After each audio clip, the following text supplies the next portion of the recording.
kali pertama kita melakukan ibadah tatap muka sejak pandemi, kita mengucap syukur, kita mau sungguh-sungguh menikmati hadirat Tuhan. Dan ini adalah ibadah CD dan atestasi masuk untuk jemaat kita. Dan Bapak Ibu, mengingat saat ini masih dalam kondisi pandemi COVID-19, mari kita sama-sama menjaga, tetap menjalankan protokol COVID-19. Saya undang jemaat untuk bangkit berdiri. Kita mempersiapkan hati kita, pikiran kita untuk sungguh-sungguh hanya datang kepada Tuhan untuk hari ini, sambil menyanyikan satu pujian pembuka, segala kemuliaan.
Kasih karunia dan damai sejahtera dari Allah Bapa kita dan dari Tuhan Yesus Kristus menyertai saudara.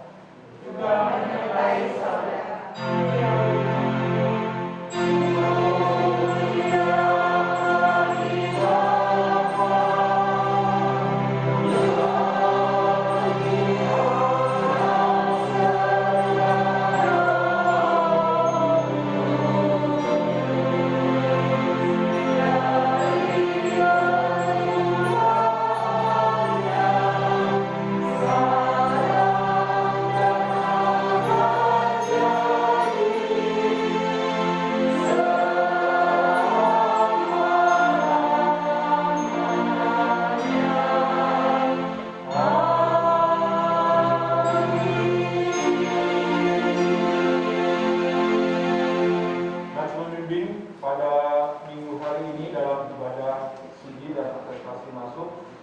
Terambil daripada Zakaria 9 ayat yang ke-9 sampai dengan ayat yang ke-10. Bersorak-soraklah dengan nyaring, hai putri Sion. Bersorak-soraklah, hai putri Yerusalem. Lihat, rajamu datang kepadamu, ia adil dan jaya. Ia lemah lembut dan mengendarai seekor keledai. Seekor keledai beban muda. Ia akan melenyapkan kereta-kereta dari Efraim dan kuda-kuda dari Yerusalem. Busur perang akan dilenyapkan dan ia akan memberikan damai kepada bangsa-bangsa. Biarlah kekuasaannya akan terbang dari laut sampai ke laut dan dari sungai Efrat sampai ke ujung-ujung bumi. Sebagai pujian sambutan dari nas pemimpin kita, mari kita nyanyikan lagu Hosana bersorak-sorai. Kita nyanyikan dengan penuh semangat, kita menyambut Tuhan kita dengan menyatakan Hosana, Hosana.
sekalian, yang diambil dari Yohanes 1 ayat 6-7.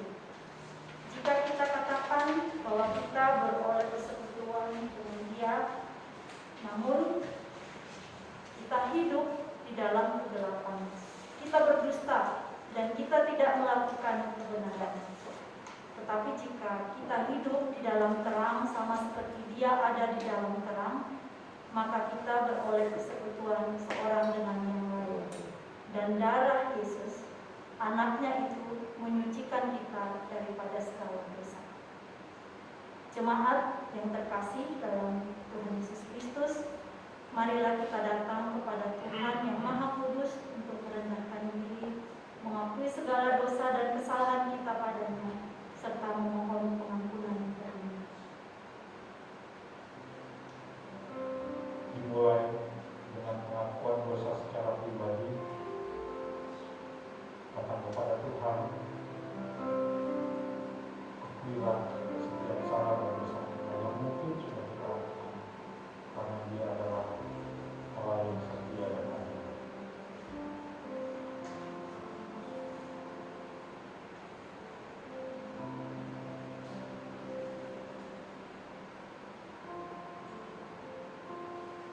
Kami datang kepadamu ya Tuhan, bersimpuh di kaki-Mu yang Maha Kudus. Dan satu kesempatan istimewa kalau minggu ini kami boleh datang di rumah Tuhan. Dan kami mau mengaku salah dan dosa kami di hadapan-Mu. Banyak perbuatan yang sudah kami lakukan, baik secara sengaja maupun tidak secara sengaja, baik di dalam hati dan pikiran kami, melalui perkataan kami, melalui tingkah laku kami terhadap orang-orang yang kami kasihi, istri, suami, anak-anak, rekan kerja kami, rekan pelayanan kami. Pada pagi hari ini Tuhan, kami dengan tulus mohon ampun di hadapan-Mu. Sucikan dan kuduskanlah kami Tuhan, agar apa yang kami lakukan di dalam ibadah ini memuliakan nama Tuhan. Kami serahkan di dalam nama Tuhan Yesus. Haleluya. Amin.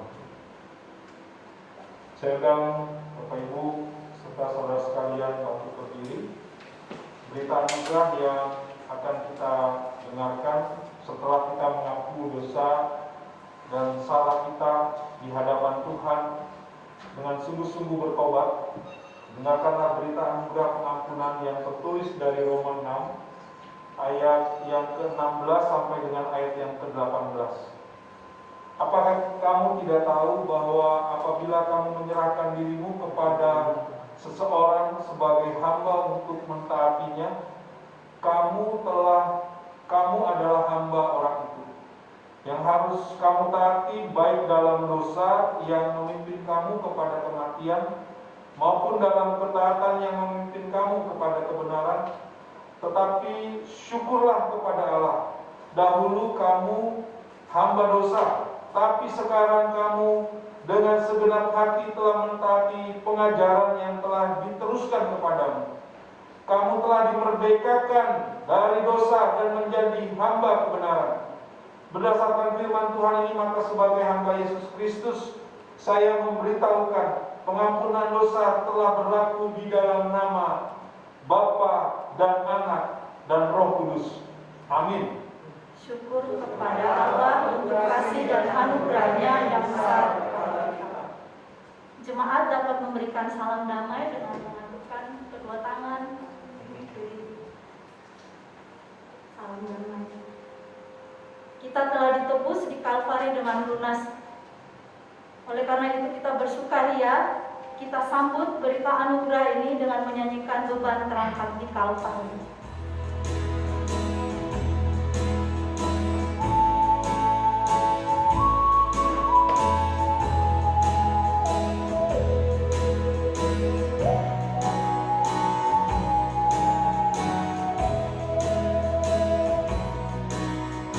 Hari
Silakan duduk Bapak Ibu.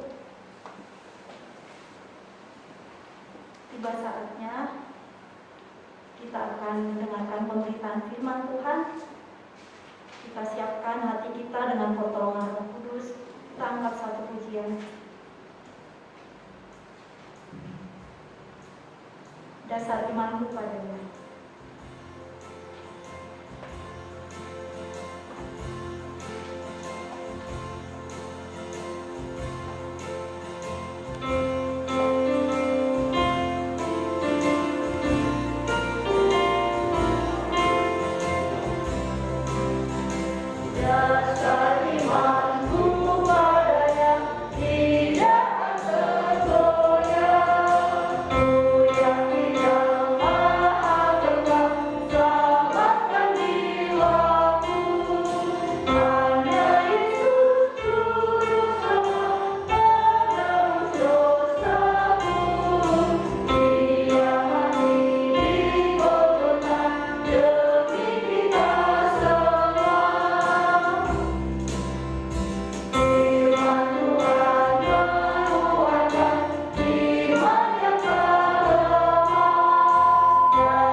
Kembali kami datang ke hadirat-Mu yang Maha Kudus ya Tuhan.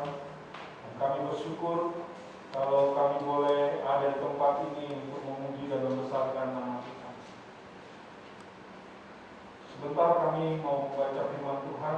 Pimpinlah kami semua, sucikan kami semua. Biarlah firman Tuhan yang kami dengar memberkati kehidupan kami. Biarlah kami terus bertumbuh di dalam kebenaran akan firman Tuhan. Kami juga ingat saudara-saudara kami yang beribadah di rumah mereka mengikuti secara Zoom, bahkan mungkin yang tidak bisa mengikuti ibadah karena keterbatasan mereka. Ya Tuhan, hadirlah di tengah-tengah kehidupan mereka, berikan mereka kekuatan dan sukacita. Pimpinlah dan kami menyerahkan pembacaan perenungan, dan biarlah apa yang Tuhan sampaikan ini dapat berguna untuk kehidupan keberimanan kami. Di dalam nama Tuhan Yesus, firman yang hidup, kami berdoa. Amin. Shalom Bapak Ibu yang terkasih, yang di Zoom juga, dimanapun berada, kita mengucap syukur kalau kebaikan Tuhan menyertai kita. Ibadah pada hari ini terambil firman Tuhannya dari Markus pasal yang ke-14 ayat 32 sampai dengan ayat yang ke-42. Markus 14 ayat yang ke-32 sampai dengan ayat yang ke-42. Saya akan membacakan buat Bapak Ibu sekalian. Bapak Ibu sekalian membuka Alkitabnya, baik yang di gereja maupun yang ada di tempat masing-masing, membaca, merenungkan firman Tuhan yang akan kita renungkan bersama-sama. Markus 14 ayat 32 sampai dengan ayat yang ke-42. Judulnya di Taman Getsemani. Lalu sampailah Yesus dan murid-muridnya ke suatu tempat yang bernama Getsemani. Kata Yesus kepada murid-muridnya, "Duduklah di sini sementara aku berdoa." Dan ia membawa Petrus, Yakobus, dan Yohanes sertanya. Ia sangat takut dan gentar. Lalu katanya kepada mereka, "Hatiku sangat sedih, seperti mau mati rasanya. Tinggallah di sini dan berjaga-jagalah." Lalu ia maju sedikit, merebahkan diri ke tanah dan berdoa, supaya sekiranya mungkin saat ini lalu daripadanya. Lalu katanya, "Ya Aba, ya Bapa, tidak ada yang mustahil bagimu. Ambillah cawan ini daripadaku. Tetapi jangan apa yang aku kehendaki, melainkan apa yang Engkau kehendaki." Setelah itu ia datang kembali dan mendapati ketiganya sedang tidur. Dan ia berkata kepada Petrus, "Simon, sedang tidurkah engkau? Tidakkah engkau sanggup berjaga-jaga 1 jam? berjaga-jagalah dan berdoalah, supaya kamu jangan jatuh ke dalam pencobaan. Roh memang penurut, tetapi daging lemah. Lalu ia pergi lagi dan mengucapkan doa yang itu juga. Dan ketika ia kembali pula, ia mendapati mereka sedang tidur, sebab mata mereka sudah berat, dan mereka tidak tahu jawab apa yang harus mereka berikan kepadanya. Kemudian ia kembali untuk ketiga kalinya dan berkata kepada mereka, tidurlah sekarang dan istirahatlah, cukuplah, saatnya sudah tiba. Lihat, Anak Manusia diserahkan ke tangan orang-orang berdosa. Bangunlah, marilah kita pergi, Dia yang menyerahkan aku sudah dekat. Sedemikian pembacaan Alkitab kita. Berbahagialah setiap orang yang mendengarkan firman Allah dan yang memeliharanya dengan setia di dalam kehidupannya. Hosiana.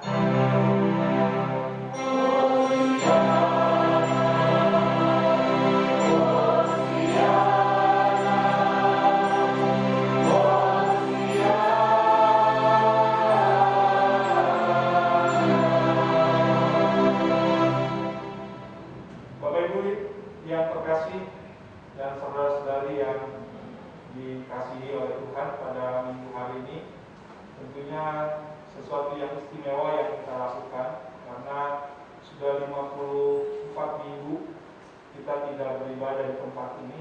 Dan hari ini berdasarkan keputusan dari majelis, setiap pos boleh melakukan ibadah CD atau ibadah-ibadah khusus seperti CD, seperti baptisan anak, lalu ibadah pemberkatan nikah. Jadi kita mengucap syukur kalau hari ini kita boleh melaksanakan ibadah di tempat ini. Tentunya ini sebuah kesempatan istimewa. Mungkin Bapak Ibu sepanjang tahun yang kemarin beribadah di rumah, atau mungkin yang mau mencari waktu untuk beribadah bisa di-set gitu. Kita mengucap syukur boleh beribadah di tempat ini. Kita begitu rindu untuk bersekutu bersama-sama. Tapi memang suasananya berbeda ya. Dulu kita nggak pakai masker, sekarang ini pakai masker, dengar gitu. Mungkin bila nanti akan ibadah di rumah deh, saya dikasih waktu. Yang memanglah kondisi kita seperti ini, ya kita berdoa supaya COVID segera berakhir. Kita boleh bersekutu lagi, bersuka cita untuk beribadah di tempat ini. Atau mungkin pengurus bisa mensiasati dengan cara bagaimana untuk kita bersama-sama bisa bersekutu, karena persekutuan badani atau pertemuan ini tidak bisa dihilangkan ya Bapak Ibu sekalian. Walaupun kita jaraknya masih jauh, tapi persekutuan ini sangat bersuka cita. Sungguh kalau kita melihat bersuka cita karena Tuhan masih memberikan kita kesempatan untuk beribadah bersama-sama, menikmati Tuhan walaupun dalam masa-masa yang terbatas. Mungkin juga yang di rumah mereka bilang, aduh aku rindu juga mau datang ke ibadah. Tapi ya mohon maaf, karena memang ada keterbatasan dalam kondisi yang saat ini. Kita masih bisa bertemu dalam online, dalam tatap muka, itu semua karena kita kasih Tuhan. Pada minggu pagi hari ini, dalam minggu Palmarum, ya, kita dimana akan mempersiapkan kematian dan kebangkitan Tuhan Yesus dalam Minggu Jumat Agung dan Paskah. Kita mempersiapkan hati dengan sungguh-sungguh bahwa peristiwa penyaliban Tuhan Yesus merupakan satu hal yang penting di dalam kehidupan atau berimanan Bapak Ibu dan saya. Nah, pada hari ini kita juga sampai kepada peristiwa di mana Yesus berdoa di Taman Getsemani. Kalau kita melihat peristiwa Yesus di Taman Getsemani, Bapak Ibu sekalian, ini adalah peristiwa yang sangat hebat yang dialami oleh Yesus. Kenapa? Karena di sana ada satu ujian, ada satu kenyataan. Yesus yang anak Allah, dia harus bergumul, bahkan dia mengalami ketakutan. Disinilah kita melihat ada satu kesisi manusiaan Yesus, ada kesisi kemaha kuasaan Yesus. Kemanusiaannya, dia begitu takut mengalami hal akan dia hadapi ke depan. Bukan sesuatu yang mudah, tetapi kemahakuasaannya, dia mau menyerahkan semua kepada Tuhan. Karena perjalanan kehidupan pelayanan Yesus, Tuhan sudah tentukan. Di Taman Getsemani inilah kita melihat kuasa Allah dinyatakan di dalam diri Yesus.